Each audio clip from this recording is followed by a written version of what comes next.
আহ, মই প্ৰথমতে আজি উপস্থিত প্ৰতিজন মোৰ শ্ৰদ্ধাৰ ৰাইজ আই মাতৃ সকলোকে মই গভীৰ শ্ৰদ্ধা জনাইছোঁ, সেৱা জনাইছোঁ।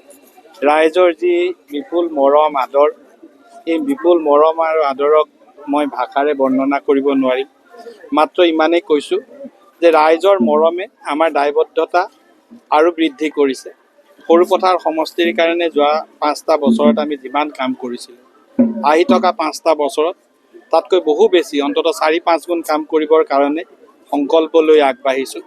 তাৰ লগতে সন্মানীয় মুখ্যমন্ত্ৰী ডাঙৰীয়া, ৰাজ্যিক সভাপতি, ৰাষ্ট্ৰীয় সভাপতি, দলৰ জ্যেষ্ঠ নেতৃবৰ্গ সকলোৱে আমাৰ ওপৰত আস্থা প্ৰকাশ কৰি সৰুপথাৰ সমষ্টিৰ উন্নয়ন আৰু বিকাশৰ বাবে আৰু 5টা বছৰ আমাৰ ওপৰত দায়িত্ব অৰ্পণ কৰিছে। তাৰ বাবে ধন্যবাদ আৰু কৃতজ্ঞতা জনাইছোঁ। আজি এই মুহূৰ্তত মোৰ নিজৰ জন্ম ঘৰখনত আছোঁ।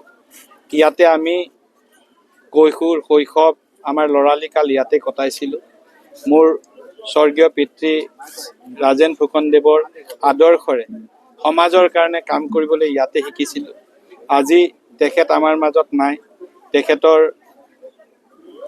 আত্মা চিৰশান্তি হওক, তেখেত ভগৱানৰ ওচৰত স্বৰ্গত স্থায়ী আসন পাওক, তাকে আমি কামনা কৰিছোঁ। আৰু তেখেতে তাৰ পৰাই আমাক পিতৃদেৱতাই আশীৰ্বাদ দিয়ক, যাতে কেতিয়াও বিচলিত নহৈ সৎ পথেৰে ৰাইজৰ সেৱা কৰিবৰ কাৰণে সদায় যাতে শক্তি পাওঁ, তাৰ কাৰণে আশীৰ্বাদ বিচাৰিছোঁ। ৰাইজৰ পৰা আশীৰ্বাদ বিচাৰিছোঁ আৰু আপোনালোক সকলোকে মই ধন্যবাদ আৰু কৃতজ্ঞতা জনাইছোঁ।